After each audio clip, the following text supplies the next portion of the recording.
Hi, എല്ലാവർക്കും പുതിയ വീഡിയോയിലേക്ക് സ്വാഗതം. ഞാൻ ഇന്ന് ഈ വീഡിയോ ഇടുന്നത് എൻ്റെ വീഡിയോസിന് താഴെ കുറച്ച് പേര് കമൻറ്റ് ചെയ്തിട്ടുണ്ടായിരുന്നു. അതായത് ചേച്ചി എപ്പോഴും വീഡിയോ ഇടുമ്പോഴാണ് നമ്മുടെ വ്യൂസ് കൂടുന്നത്, ഏത് ടൈമിൽ അപ്ലോഡ് ചെയ്യുമ്പോഴാണ് നമ്മുടെ വ്യൂസ് കൂടുന്നത്, എങ്ങനെയാണ് അറിയുന്നത്, അല്ലെങ്കിൽ എങ്ങനെയാണ് ചേച്ചിക്ക് ഈ കുറഞ്ഞ സമയത്തുള്ള ഇത്രയും സബ്സ്ക്രൈബേഴ്സ് ഉണ്ടായത്, എങ്ങനെയാണ് വ്യൂസ് കൂടുന്നത് എന്നൊക്കെ ചോദിച്ച് കുറേ പേര് കമൻറ്റ് ഇട്ടിട്ടുണ്ടായിരുന്നു. അപ്പം അവർക്ക് വേണ്ടിയിട്ടാണ് ഞാൻ ഇന്ന് ഈ വീഡിയോ പോസ്റ്റ് ചെയ്യുന്നത്. ഞാൻ പറയുന്നത് ഇതിന്റെ ടെക്നിക്കൽ സൈഡിനെ കുറിച്ചൊന്നും എനിക്ക് വലിയ പിടുത്തമില്ല. എന്നാലും ഞാൻ എൻ്റെ ചാനലിൽ നിന്ന് എനിക്ക് മനസ്സിലായ കുറച്ച് കാര്യങ്ങളാണ് നിങ്ങൾക്ക് വേണ്ടി പങ്കുവയ്ക്കുന്നത്.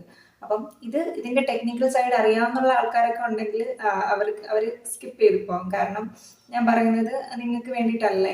തുടക്കക്കാരായിട്ടുള്ള കുറേ പേരുണ്ട് എന്നോട് ചോദിക്കുന്ന അതിന്റെ വ്യൂസിനെ പറ്റി അല്ലെങ്കിൽ അപ്ലോഡ് ചെയ്യുന്ന ടൈമിനെ പറ്റി ചോദിക്കുന്ന കുറേ പേരുണ്ട്. അപ്പം അവർക്ക് വേണ്ടിയിട്ടാണ്. അപ്പം നമ്മൾ ചെയ്യാനുള്ള കാര്യം എന്ന് വെച്ചാൽ നമ്മൾ തുടക്കക്കാരാണ്. അപ്പം നമുക്കറിയത്തില്ല നമ്മുടെ ചാനൽ എങ്ങനെ മുന്നോട്ട് കൊണ്ടുപോകണമെന്ന് അറിയാൻ പറ്റത്തില്ല. അപ്പം നമ്മൾ ചെയ്യാനുള്ള കാര്യം, നമ്മളിപ്പം തുടക്കക്കാരെന്ന നിലയിൽ നമ്മൾ കൂടുതൽ വീഡിയോസ് എടുത്ത് വെക്കുക. കൂടുതൽ വീഡിയോസ് എടുത്ത് വെച്ചിട്ട് നമ്മൾ ഡെയിലി ഒരു 3 വീഡിയോസ് ഇടണം. അതായത് രാവിലെ, ഉച്ചയ്ക്ക്, വൈകിട്ട് ആ കണക്കിന് നമ്മളൊരു 3 വീഡിയോസ് ഇടണം. ഈ 3 വീഡിയോസ് നമ്മൾ 2-3 ആഴ്ചത്തെ അല്ലെങ്കിൽ ഒരാഴ്ച നമ്മൾ ഈ 3 വീഡിയോസ് ഇട്ടിട്ട് ഈ 3 വീഡിയോസിൽ, അതായത് രാവിലെ, ഉച്ചയ്ക്ക്, വൈകിട്ട് ആ ഒരു ടൈമിൽ ഇടുന്ന വീഡിയോസിൽ ഏത് ടൈമിൽ ഇടുന്ന വീഡിയോസിനാണ് ഏറ്റവും കൂടുതൽ റീച്ച് കിട്ടുന്നത് നോക്കുക. അതായത് രാവിലെയാണോ, ഉച്ചയ്ക്കാണോ, വൈകിട്ടാണോ, അത് നോക്കുക. അപ്പോൾ ഒരാഴ്ചത്തേക്ക് ആകുമ്പോഴേക്കും 5 ദിവസം കൊണ്ട് നമുക്ക് മനസ്സിലാവും നമ്മൾ ഈ 5 ദിവസം ഇട്ടതിൽ ഏത് ടൈമിൽ ഇട്ട വീഡിയോസിനാണ് കൂടുതൽ റീച്ച് കിട്ടുന്നതെന്ന് മനസ്സിലാവും. അപ്പൊ ആ ഒരു ടൈമാണ് നമ്മുടെ ചാനലിന്റെ പീക്ക് ടൈം. അപ്പം അത് മനസ്സിലാക്കിയിട്ട് തുടർന്ന് നമ്മൾ വീഡിയോസ് ഇടുമ്പം കറക്റ്റായിട്ട് ആ ടൈമിൽ തന്നെ ഷെഡ്യൂൾ ചെയ്ത് വീഡിയോസ് ഇടാൻ നോക്കുക. അപ്പം ഞാനിത് മനസ്സിലാക്കിയെന്ന് വെച്ചാൽ എൻ്റെ ചാനലിൽ നിന്നാണ് ഞാനിത് മനസ്സിലാക്കിയത്. അതായത് ഞാൻ അപ്ലോഡ് ചെയ്യുന്ന ഏത് ടൈമിൽ ഇടുമ്പോഴാണ് എനിക്ക് വീഡിയോസിന് കൂടുതൽ വ്യൂസ് കിട്ടുന്നതെന്ന് ഞാൻ മനസ്സിലാക്കിയിട്ട് ഞാൻ ആ ടൈമിൽ തന്നെയാണ് ഇപ്പോൾ വീഡിയോസ് അപ്ലോഡ് ചെയ്തുകൊണ്ടിരിക്കുന്നത്. അപ്പോഴേ എനിക്ക് നല്ല വ്യൂസ് കിട്ടുന്നുണ്ട് ആ സമയത്ത് അപ്ലോഡ് ചെയ്യുമ്പോൾ. അപ്പം നിങ്ങൾ ഇത് പരീക്ഷിച്ച് നോക്കുക. നിങ്ങൾക്ക് പരീക്ഷിച്ച് നോക്കുമ്പോൾ നിങ്ങൾക്ക് ഒരുപാട് വ്യൂസ് കിട്ടും. പിന്നെ നമ്മൾ മനസ്സിലാക്കേണ്ട ഒരു കാര്യം, അല്ലെങ്കിൽ ഞാൻ മനസ്സിലാക്കിയ ഒരു കാര്യം എന്ന് പറയുന്നത്, നമ്മൾ വീട്ടമ്മമാരാണ്, വർക്കിംഗ് വുമൻസ് കാണും, എല്ലാവരും കാണും. നമ്മൾ ഫോൺ കൂടുതൽ യൂസ് ചെയ്യുന്നത് എപ്പോഴാണെന്ന് ഞാൻ മനസ്സിലാക്കിയ ഒരു കാര്യമാണ്. അതായത് ഞാനാണെങ്കിൽ രാവിലെ എനിക്ക് ടൈം കിട്ടാറില്ല. ഞാനൊരു വർക്കിംഗ് വുമൻ ആണ്. അപ്പോൾ എനിക്ക് രാവിലെ ടൈം കിട്ടാറില്ല. ജോലിക്ക് പോകണം. അപ്പം രാവിലത്തെ കാര്യങ്ങളെല്ലാമായിട്ട് എനിക്ക് ടൈം കിട്ടില്ല.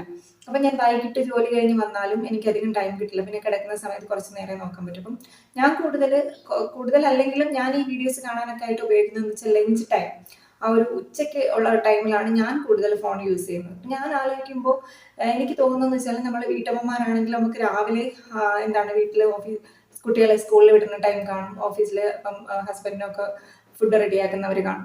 അപ്പം നമുക്ക് രാവിലെ ടൈം കിട്ടാറില്ല. അപ്പം അതൊക്കെ കഴിഞ്ഞ് ഇവരൊക്കെ പോയി കഴിയുമ്പോൾ, നമ്മുടെ വീട്ടിലെ ജോലികളിലൊക്കെ ഒതുക്കി കഴിയുമ്പോൾ നമുക്ക് ഉച്ചയ്ക്കായിരിക്കും കുറച്ചൊരു ഫ്രീ ടൈം കിട്ടുന്നത്. അപ്പം ആ ടൈമിലായിരിക്കും നമ്മൾ കൂടുതൽ ഫോൺ യൂസ് ചെയ്യുന്നത്. അപ്പം അത് മനസ്സിലാക്കി ഞാൻ എൻ്റെ ചാനലിലെ വീഡിയോസിലൊക്കെ ഒരു വ്യൂസ് നോക്കിയപ്പോഴേക്കും എനിക്ക് മനസ്സിലായത് ഞങ്ങളുടെ ചാനലിന് കൂടുതൽ പീക്ക് ടൈം എന്ന് പറയുന്നത് ഉച്ചയ്ക്കാണ്. അപ്പം ആ ഒരു ടൈം കണക്കാക്കിയാണ് ഞാൻ വീഡിയോസ് അപ്ലോഡ് ചെയ്യുന്നത്. അപ്പം അതുകൊണ്ടാണ് ഞാനിത് നിങ്ങളോട് പങ്കുവയ്ക്കുന്നത്. കാരണം കുറേ പേര് ചോദിച്ചിട്ടുണ്ട്, അവർക്ക് വേണ്ടിയിട്ടാണ്. അപ്പം ഞാൻ പറഞ്ഞതുപോലെ നിങ്ങളൊരു 3-4 വീഡിയോസ് എടുത്ത് പല ടൈമിലായിട്ട് അപ്ലോഡ് ചെയ്യുക. രാവിലെയോ, ഉച്ചയ്ക്ക്, വൈകിട്ട്, വേണമെങ്കിൽ രാത്രിയിൽ ഇട്ട് നോക്കാം. അപ്പം അതിൽ ഏറ്റവും കൂടുതൽ വ്യൂസ് നിങ്ങൾക്ക് എപ്പോഴാണെന്ന് നോക്കിയിട്ട് ആ ടൈമിൽ നിങ്ങൾ തുടർച്ചയായിട്ട് വീഡിയോസ് ആ ടൈമിൽ തന്നെ ഇട്ടുകൊണ്ടിരിക്കുക. അത് നമ്മൾ ഒരു ദിവസം സ്കിപ്പ് ചെയ്യാൻ പാടില്ല. തുടക്കക്കാരെന്ന നിലയിൽ നമ്മൾ ഒരു ദിവസവും നമ്മൾ ഇടുന്ന വീഡിയോസ് സ്കിപ്പ് ചെയ്യാതെ, മുടങ്ങാതെ തന്നെ ഇടണം. കാരണം നമ്മൾ എന്നും ഒരു വീഡിയോസ് അപ്ലോഡ് ചെയ്ത് നമ്മുടെ ഒരു ഫേസ് അല്ലെങ്കിൽ നമ്മുടെ ഒരു വീഡിയോ ആ ചാനലിൽ നിന്ന് വരുമ്പം യൂട്യൂബ് നോക്കുമ്പോൾ എന്നും ഓരോ വീഡിയോ വരുന്നുണ്ട്. അപ്പം അങ്ങനെ ആകുമ്പോൾ ആ വീഡിയോസിനെ പ്രൊമോട്ട് ചെയ്യാൻ വേണ്ടിയിട്ട് യൂട്യൂബും നമ്മുടെ ഷോർട്സിലോ അല്ലെങ്കിൽ ഷോർട്സിലൊക്കെ ആ വീഡിയോസ് ഇട്ടിട്ട് കൂടുതൽ റീച്ച് എത്തിക്കാൻ നോക്കും. അപ്പം തുടക്കക്കാരെന്ന നിലയിൽ ഞാനും ഒരു തുടക്കക്കാരിയാണ്. അപ്പം എൻ്റെ ചെറിയൊരു അനുഭവമാണ് ഞാൻ നിങ്ങൾക്ക് വേണ്ടിയിട്ട് പങ്കുവയ്ക്കുന്നത്. അപ്പം നിങ്ങളെല്ലാവരും ട്രൈ ചെയ്ത് നോക്കുക. ചാനൽ വീഡിയോസൊക്കെ ഇഷ്ടമാണെങ്കിൽ ചാനൽ സബ്സ്ക്രൈബ് ചെയ്യുക. Thank you.